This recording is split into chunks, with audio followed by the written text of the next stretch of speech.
up, people? It's your girl Adeola. You guys know that it's very hard when you purposely try not to talk about somebody, but this same person continuously puts herself in the news. Mama, peace. What is wrong with you now? Let me talk. As I was saying, who is advising this woman? The Nigerian first lady. Who is advising her? Is she the one running for the election or her husband? Hey, I'm getting really confused. My people, this week she spoke at, I think, about 2 different rallies. And no offense, I will not be playing her thing on my show, so you understand. Out of respect for the woman, I will not be playing her video. After this episode, though, you guys can go and find them online. Thank you, Koido, for exercising self-control because I know how much you. He opened 125 and margarine schools. Hey, what else? What else are you looking for? He has given you all. Hey! What is your problem? The way you are going, you this boy, you will have to teach me how to insert the videos myself. Teach me how to fish, not giving me fish. Yes. Teach me how to fish, not giving me fish. Don't give me fish. Teach me how to feed myself, not giving me food. Oh my God! Isn't this the same woman that distributes rice and cooking oil? Even her husband, Mr. President, said he believes in stomach infrastructure. So what is this one? Teach me how to fish. Not really. You know, I love how she would always mix pidgin with English. You know, I do the same on my show, which is why I think that maybe someday I will also become first lady. Remember, oh, that day you won't see the name of Okowa. Oh. Wait till you will see na PDP and umbrella. So that day you press your hand. I'm so sorry. It's just that, how do I tell people that this is the first lady of the Federal Republic of Nigeria? That's not all it all. How? That's not all. They're Nollywood actors. They are not left out. That's so. By the way, wait a minute. This smooth talker, is he making fun of the first lady or he's hailing her? Hey,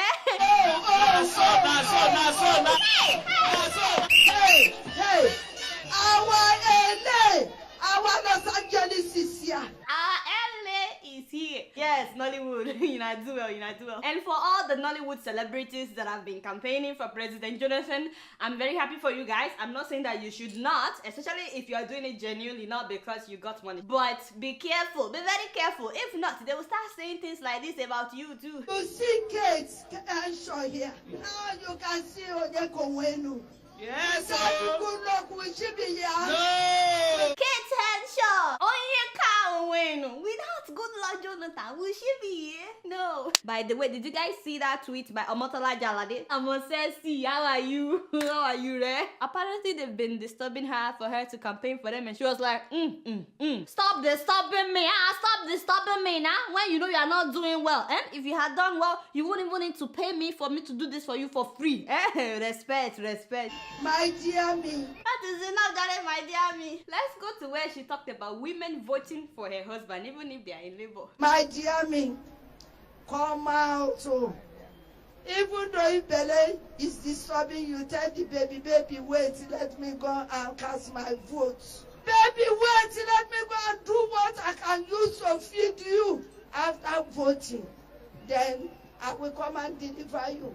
My sisters in the Lord, by the way, in case you are watching, if you are in labor on the day of election, please go to the hospital. After she said that, I said, Holy Ghost fire. The devil said, if you are in labor, my sister, don't say you want to go and cast any vote, so go to the hospital. Do you have the clip of where she said that they should stone anyone that talks about change? Let us don't listen. Anybody that come and tell you change, stone that person. I hear you, sir. Lobato.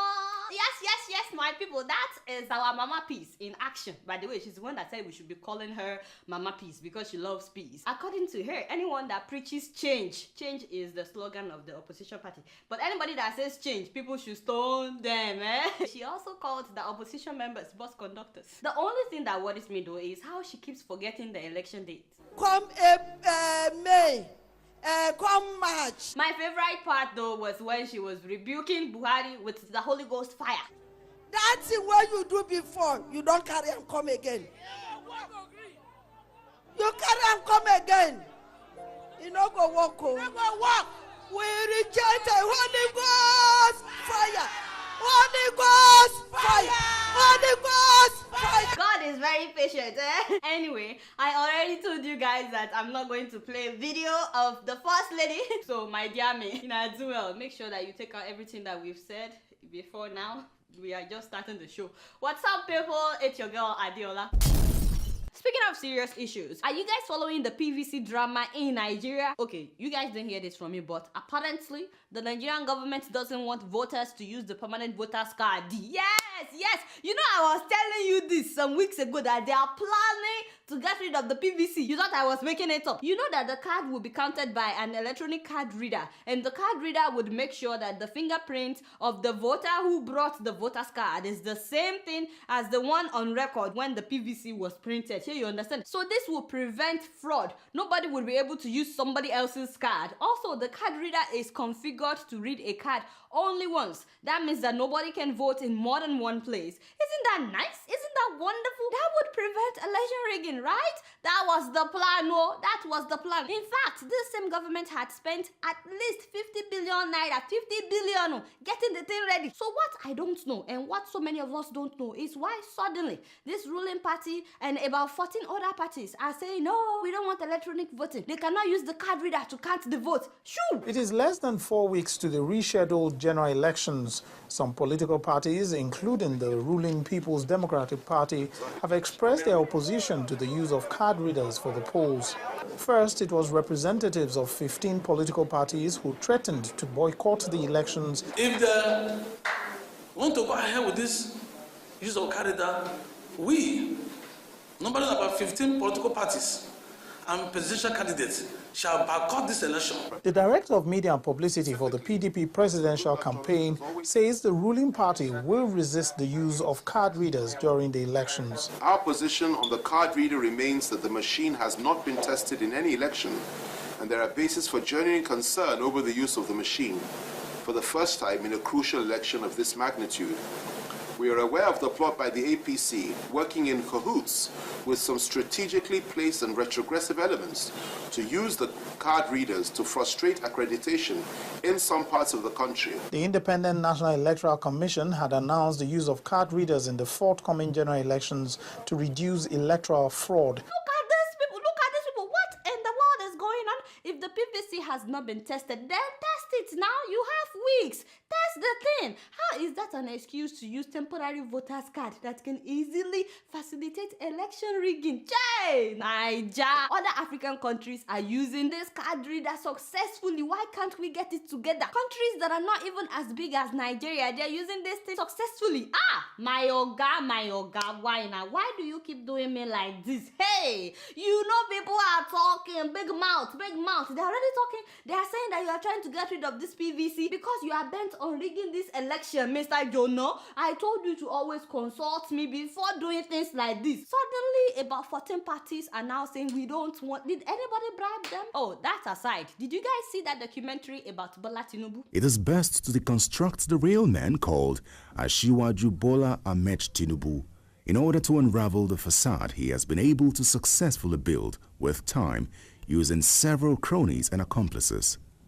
The story of Bola Tinubu can best suit that of an Arabian Nights tale, a modern-day Ali Baba and 40 thieves. First of all, I didn't know that we know how to do this kind of investigative journalism on our officials in Nigeria. Hey, I was so impressed. I was really impressed. I said, why hasn't anybody done a documentary like this on President Goodluck Jonathan? Why now? I mean, until today, the man has refused to declare his asset. I really like this documentary because it listed all the properties of Tinubu and the ways that he makes his money, both legal and illegal. So you understand? I was so glad though that finally someone is speaking out about the yahoo of Bola Tinubu. There were some lies in the documentary though, like when they said that Tinubu is a fugitive in the US. I'm like, I believe that Tinubu still comes to the US. The question is, can Alhaji Buruji, can he come to the US? Because he was recently anointed as the PDP Ogun State Senate candidate, even though he has been declared wanted in the US. But why is there not one like this about President Goodluck Jonathan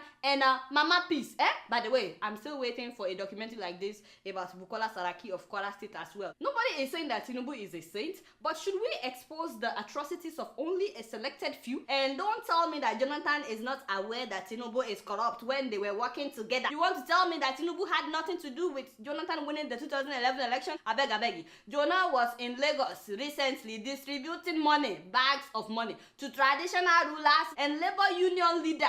We are talking about millions of dollars, not even naira. He gave them dollars. You think we don't know that he's desperate to win in Lagos, that is why he's doing all these things? Not only that, the Meet the President event that was held last Sunday was also held in Lagos. Haba, my dear, why now? Of all the pictures from the event, this is the only one that you can find. You know you like trouble. At least do this if you are putting up my sister's picture. Put up. God bless you, my sister, in case you're watching. By the way, before this documentary about Bola Tinubu came out, and I don't know how true this is, but people are saying that something happened, which, let me tell you. Apparently, Babangida invited Bola Tinubu that they should talk before this election. And when Bola Tinubu got to Babangida's place, Mr. President showed up like 5 minutes after. And Babangida told Bola Tinubu that let's just forget about this whole election. Let's push for interim government and, we'll make you the vice president. And Bola Tinubu said, no way, lie, it's not happening. I'm standing for the election. And then Bola Tinubu walked out. And by the way, that story that I just told you is not, you are not hearing it from me, okay? But the funny thing is, neither Babangida nor the Jonathan people or Tinubu has denied the story. So again, the story may not be true, but until they deny the story, that is what me I heard. You understand? You guys know that me, I don't gossip. It was after that they now released this documentary. I'm not saying the documentary is not credible. Anyway, let me talk to my Oga Ojade. Honestly, my Oga, you only have a few days before this election. Instead of focusing on painting your opposition bad, my Oga, don't you think this is the time to focus on the myriad of issues that the common people are facing in Nigeria?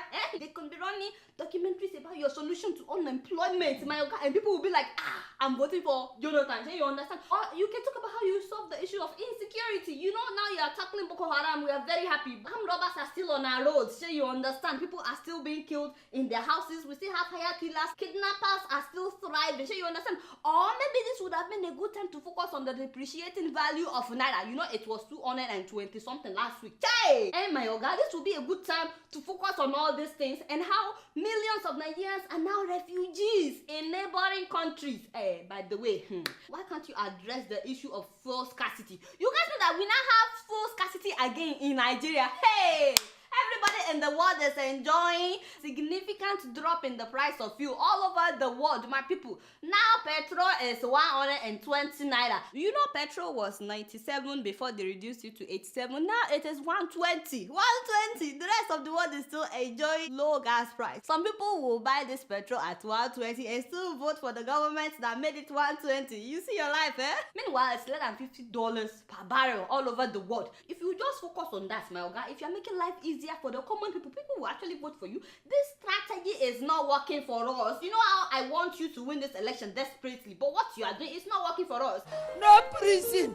Our husband will not go prison. Che, you have a problem. Didn't I tell you that we have moved on to serious issues? Is it possible that this woman is actually doing all these things because she's afraid of her husband going to jail because of, herself included, because of all the stuff that they've done? Hey, my dear me, we'll talk after the service. By the way, what's up with Oga Buhari forgetting the name of his party? Of All Progressive Confidence. No.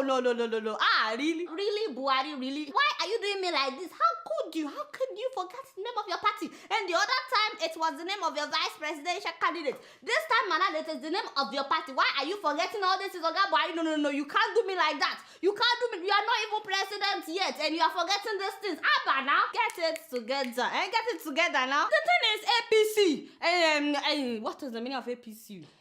Okay, cut this out. Don't embarrass me in front of the world. It is APC. How can you not know what APC stands for? Habana. Not only that, how can you go to London and not come to New York? Hey, look at this man. Didn't anybody tell you that New York is where it is happening? Come to New York, yo. How do you want me to ask my questions? Now make sure you come to New York. Don't do me like that.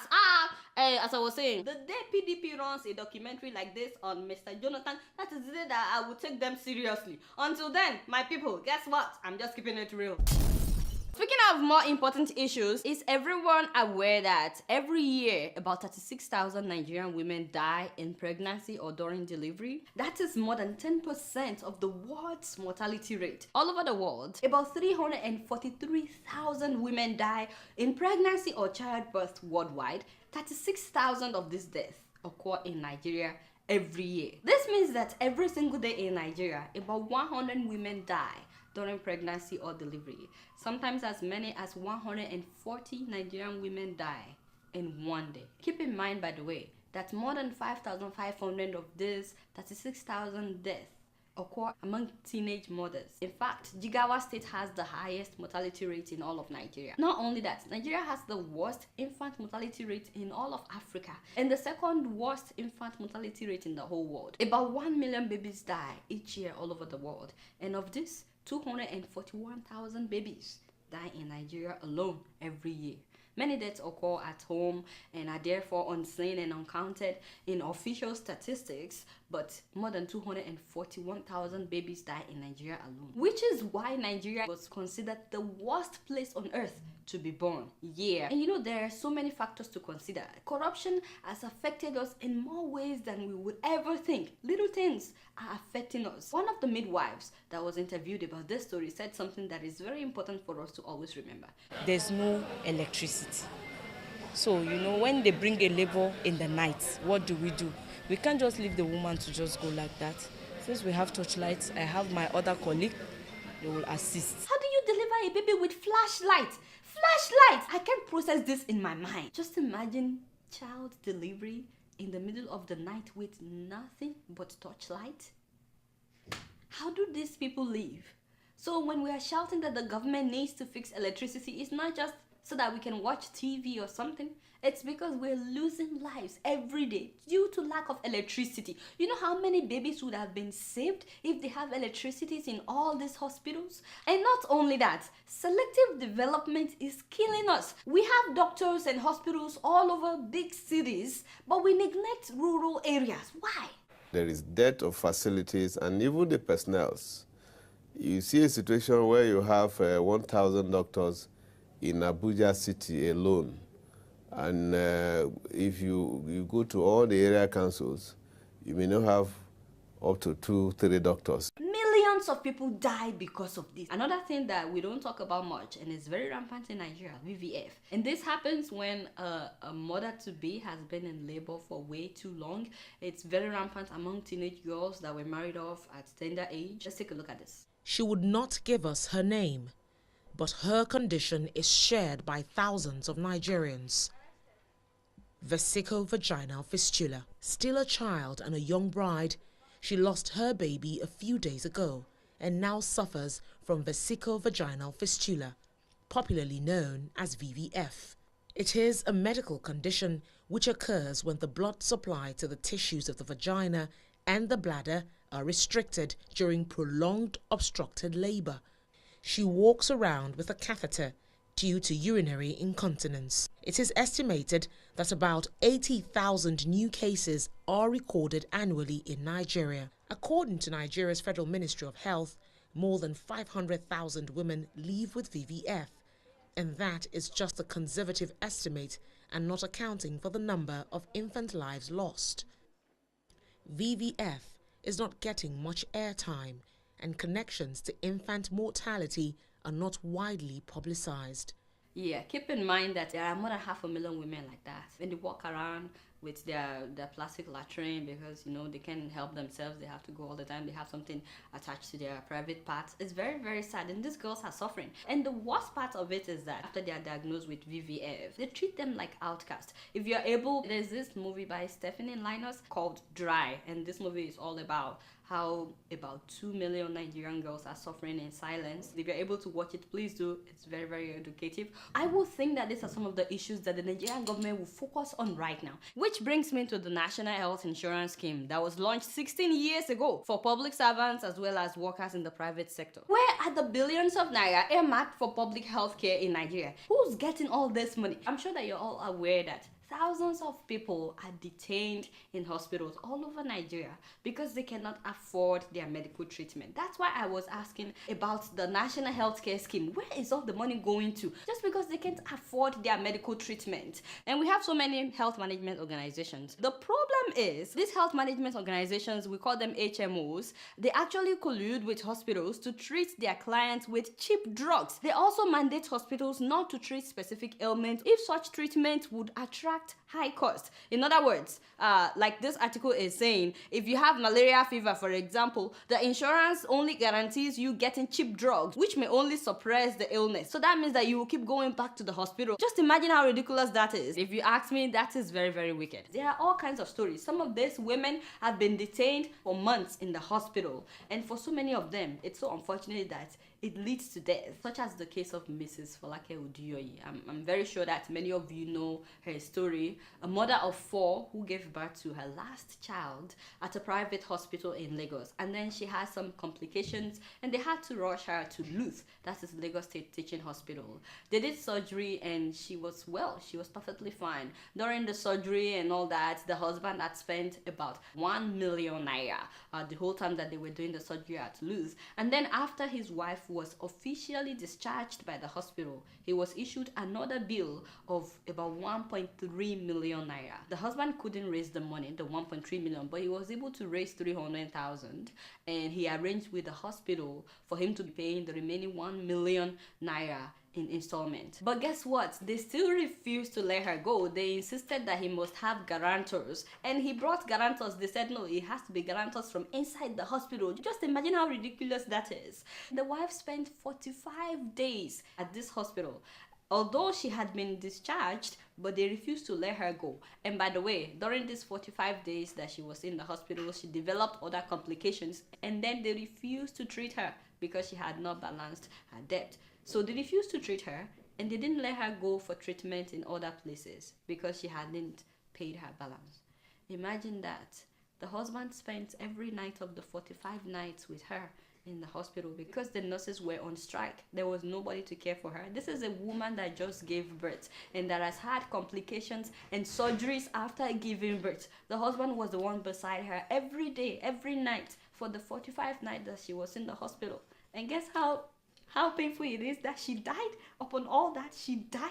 They were watching her. They let her die in Luth at a government-owned hospital just because she couldn't pay her bill. This is murder. And of course, people protested, but hey, nothing has come out of it. There are all kinds of stories that you guys can read online. Where is the Nigerian government with all this issue going on? Anyway, I don't want to get upset, but Mrs. Folake's case is just one case, and there are so many women that we are not even aware of. You guys know I don't know much. Guess what? I'm just keeping it real. Moving on to the Gambia. My people. Che. You know, when somebody is too pompous, it's not good. It can always backfire. It can backfire. Now, you guys know that a few weeks ago, I talked about how Gambia celebrated 50 years of independence. Remember, that was when Mr. President said very soon they will become the richest country on earth. Is Gambia strong? With the likes of Dubai, Singapore, Hong Kong, the United States of America, and others in economic development. Thank you.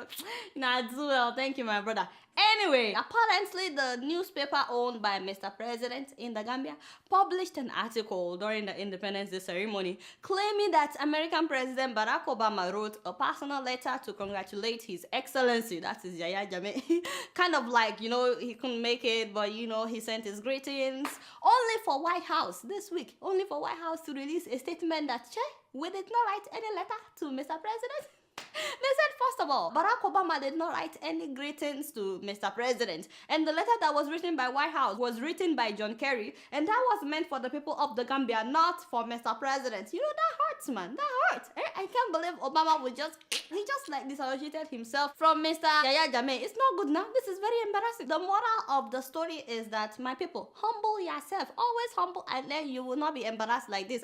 I mean, this is very embarrassing.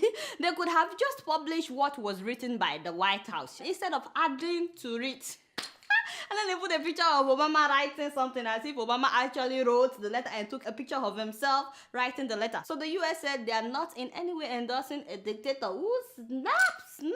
But unlike the US, though, our very own Wizkid, yes, he was invited to perform in the Gambia very recently, and he did so well. Everybody was talking about it on Twitter, on Facebook, until the guy tweeted that the president himself now wants him to come and perform. Immediately that went out. Gambians were expressing their disappointment online that, Wizkid, what is this now? You are indirectly endorsing a dictator. The guy is a dictator now. The guy not even send them a Wizkid. He went ahead with his performance and he took this picture of himself and Mr. President. Now, what I don't understand is why some Gambians are surprised that Wizkid would perform for Yaya Jammeh. I said, why are you surprised? My people, the guy doesn't say anything about what is going on in his own country, Nigeria. Have you ever heard him say anything? I mean, it's not just him. So many of our celebrities, they don't say anything. They can campaign for Mr. President, but they will not say anything about unemployment, security issues, and all that. I'm not saying he is campaigning for Mr. President. To be fair though, when Chibok girls were kidnapped, Wizkid held a paper saying that bring back our girls. But apart from that, I don't hear him talk about other issues. If he doesn't say anything about that, why do you think he will care about what is happening in the Gambia? I'm not saying that he shouldn't care. I think he should. I think all our celebrities should care about what is happening, especially when we have dictators in power. I'm just saying that if he's not doing it at home, don't be surprised if he's not doing it for your own country. But you guys know I don't know anything, and guess what? I'm just keeping it real. Moving on to Zimbabwe, my Zimbabwe. Robert Mugabe turned 91. Oh, yes, so. Forever young, I wanna be forever young. Ooh, I really wanna live forever, forever. Forever young, I wanna be forever young. I'm still waiting for my invitation, by the way, Oga Mugabe, because I know that Mugabe would invite me. I can't even imagine that party holding without me being there. Hey, the big day will be celebrated on February 28th, y'all. Wait a minute, my dear. This is March. Did they do the birthday thing? Without me being there? Hey, Mugabe, how could you? You know how we are now. If I was not there, who was there? While I'm waiting for my personal apology from Mugabe, now I remember hearing people talk about the biggest party of the year. I didn't know that it is the one that I missed. Hey, if I remember very well, apparently about 20,000 people were there. 20,000 people. A lot of VIPs from all over the world. And then they made all schools bring delegates, and companies brought delegates, businesses brought delegates. Everybody had to be represented. Some farmers donated 2 elephants.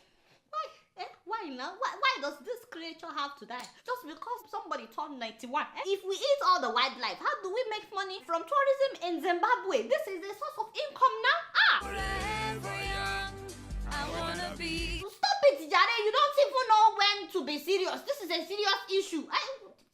Look at this thing. What does it have to die? And 2 buffaloes, just 1 party, my people. Just 1 party. 2 sables, 5 impalas, and a lion. These animals that were donated alone are worth $100,000. But guess how much they spent on the whole birthday celebration? $1.2 million. Hello? They had 8 giant cakes, by the way. I'm talking about big cakes. I mean, some of these cakes were so huge that it took several men just to lift them up. Do you guys see the one that looked like a crocodile, by the way?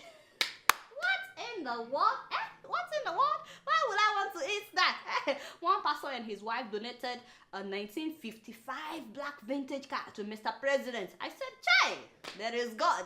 And then Mugabe spoke for about 1 hour, 45 minutes. Yeah, so that is for those of you that are saying that he's not okay, that he's getting old because he tripped.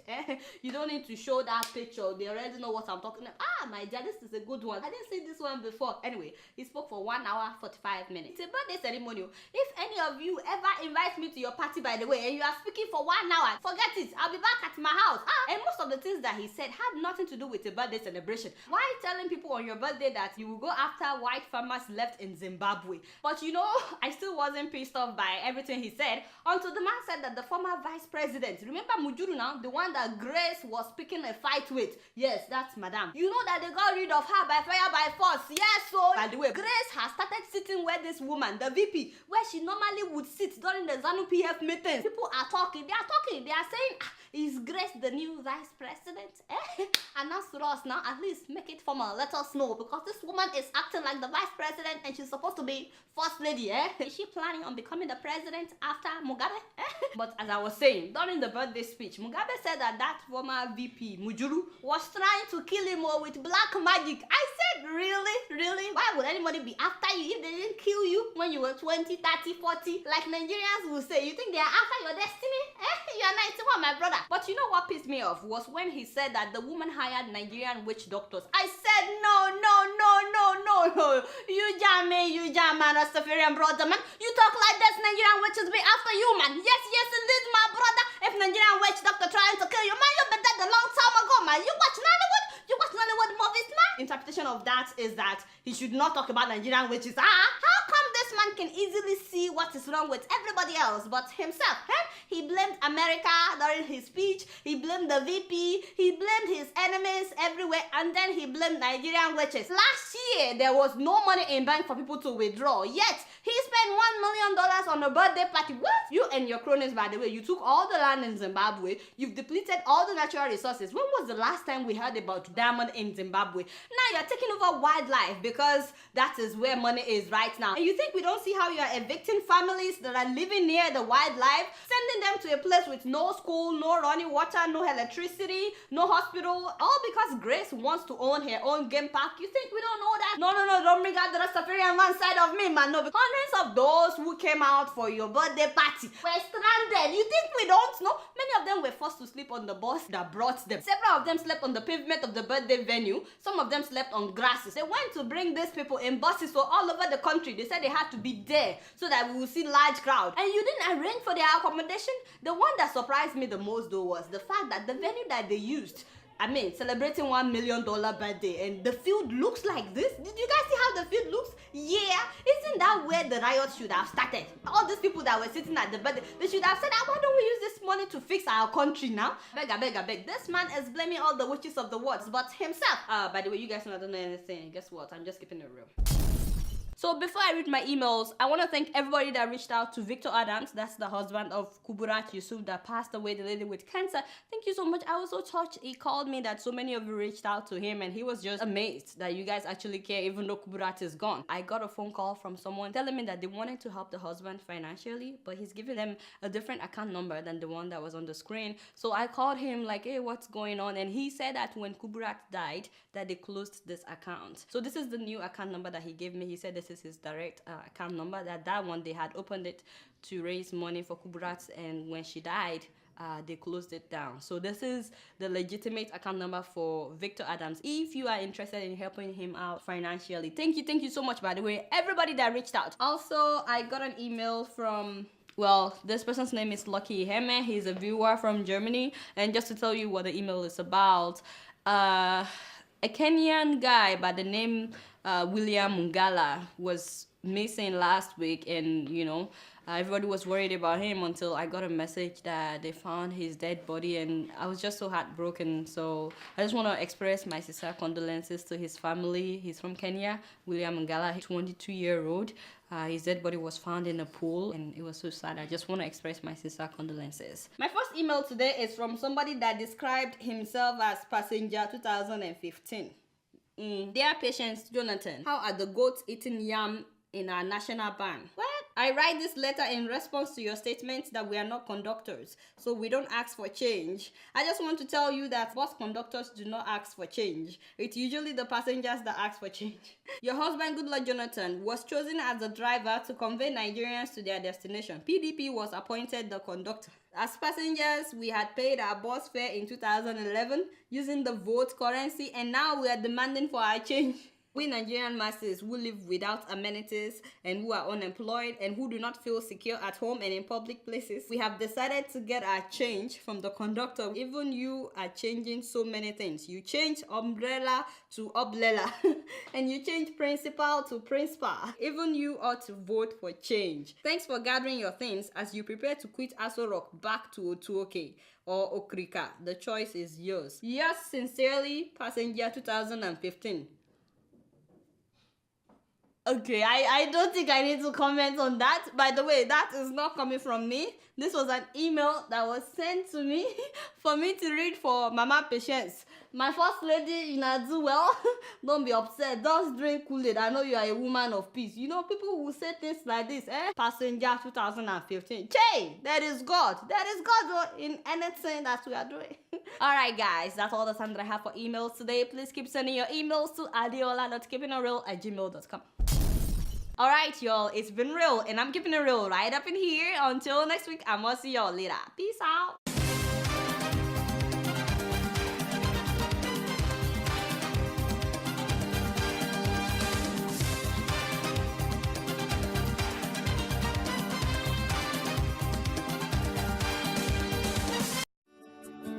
Welcome to Forstview Luxury Hotel. At Forstview Luxury Hotel, we offer excellent service. Our rooms have all the necessary facilities to make your stay comfortable and memorable. You will also have access to internet service, breakfast, 24-hour power supply, full air condition, free international calls, free tire pumping service, and free car battery charge. So what are you waiting for? Quickly visit Forstview Luxury Hotel. We are located at number 1 Adeola Mishile off Raji Rasaki Road, First Estate, Amuwo, Odofin Festac, Lagos. For more information or reservation, please call us on 08075787135 or 08099900601. You can also take advantage of our online ongoing promo at www.forceviewhotel.com to make your reservation and payment for your favorite room, which attracts a discount rate. Please note, rooms are reserved based on first come, first serve. Forstview Luxury Hotel. Experience the home of comfort. They come.